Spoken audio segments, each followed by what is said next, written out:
This side, Rahul Magan here is Group Chief Executive Officer, Treasury Consulting and also a venture capitalist. Standing today, 25th June 2019, from Singapore, I'm going to be shooting a very important video about my perception towards the wrong thing in blockchain which is happening in Singapore. Everyone knows that I am a strong supporter of Singapore. The reason being it's a legacy of our beloved late Prime Minister, which is Lee Kuan Yew, and the current Honorable Prime Minister Lee, and respective Finance Minister Heng.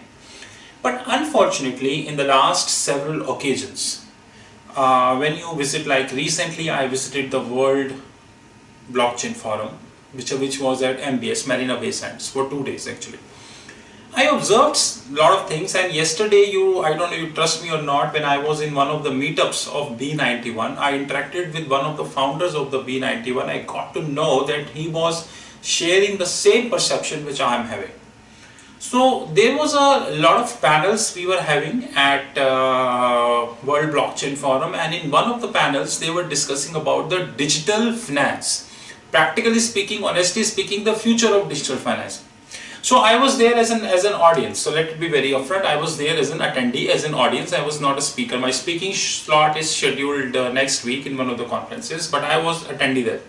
I was very energetic, boss, when I saw that there is some panel which is coming of that. The title of the panel is the future of the digital finance. I was very, passionate about let's hear what the people are going to say. After all, I'm in Singapore.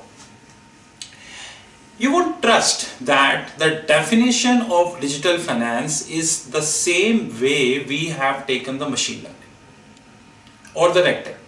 Like if you come to Singapore, the definition of RegTech, which is shortly known as regulatory technologies, is one: KYC compliance, fraud detection and CV screening. I repeat, KYC compliance, fraud detection and CV screening.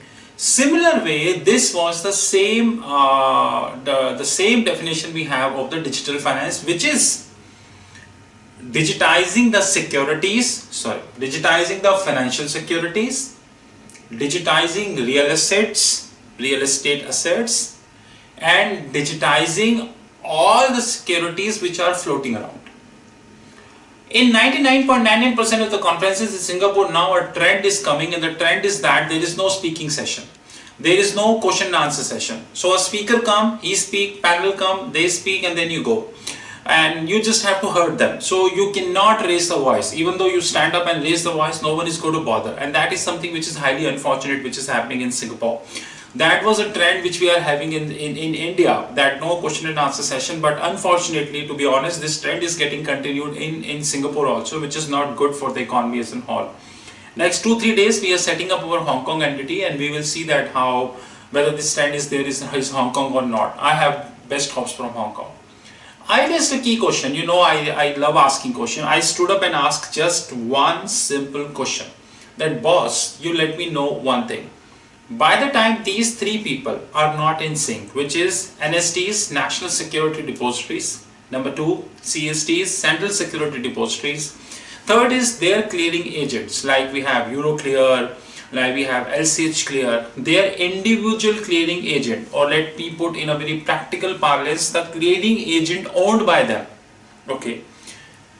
And last but not the least, all the so-called regulators, which includes Monetary Authority of Singapore, Federal Reserve, European Central Bank and all. I'm not keeping India into the loop, because you know that in India, holding a cryptocurrency is just like 10 years ban. So having this country into the discussion is a waste of time, because people in India really don't want to learn about crypto. People in India don't want to learn about blockchain. The definition of the blockchain in India is very small, and I think it takes another 10-15 years for India to understand the relevance of blockchain, and by that time India would be somewhere else. The world would be somewhere else. But coming back to the topic, don't you think that until the big NSDs, just like Euroclear, and the big custodians like State Street, Bonnie, Bank for New York Mellon and all, until they come on the same page, how you would be able to get the work done? Tell me one thing. How you would be able to get the work done? You please let me know. How that digital trade, digital finance is possible. And very important thing which I'm raising now in this video is that which is the benchmarker. I raised a question, although there was no scheme of asking question, but I always stood up and raised my hand and always raised the question in a louder voice. What is the future of benchmark curve? Currently, there are 64 benchmark curves which we have worldwide, and which includes the benchmark curves of Sing dollar, Indian rupee, Japanese yen, Canadian dollar, and slowly 64 benchmark curves which we have. Every benchmark curve is associated with a treasury curve. We know that. No, sorry, not many people know about that. Every benchmark curve is associated with a treasury curve. So you should know that besides that, before every benchmark curve there is a treasury curve. That is a different thing. That in the countries like US, whereby the US benchmark curve is traded less, is having less importance than the US treasury curve. In most of the business schools worldwide, unfortunately even in Singapore, that this benchmark curves and benchmark treasury curves are not getting taught. People do not know it about how exactly it happened, but we know. My question is, when you're talking about the digital finance, when you're talking about the conversion of securities into token, my simple and humble request is how you would be doing the trading of BMK curves. How would you do? If today I'm saying I'm going to convert the securities into token, don't you think I need at least 64 out of 64 regulators on the same table? In fact, a table might not be sufficient, you need a conference. You have 64 benchmark curves, 10 I name right now: GBP, Euro, Canadian, Swiss franc, Aussie, New Z, Japanese yen, Indian rupee, Sing dollar, Canadian dollar. Roughly, yes, 10 I named. If I am going to have a digitized security, I need following peoples in that conference. I don't call it as a workshop, I call this as a conference. Number one, these 64 out of 64 people. Number two, the National Security Depository. Number three, the Central Security Depositories. And number four, and very important, the custodians. Now my humble request and the last question in this video, which I would like to ask from you, how can you have such conferences wherein all of them are absent?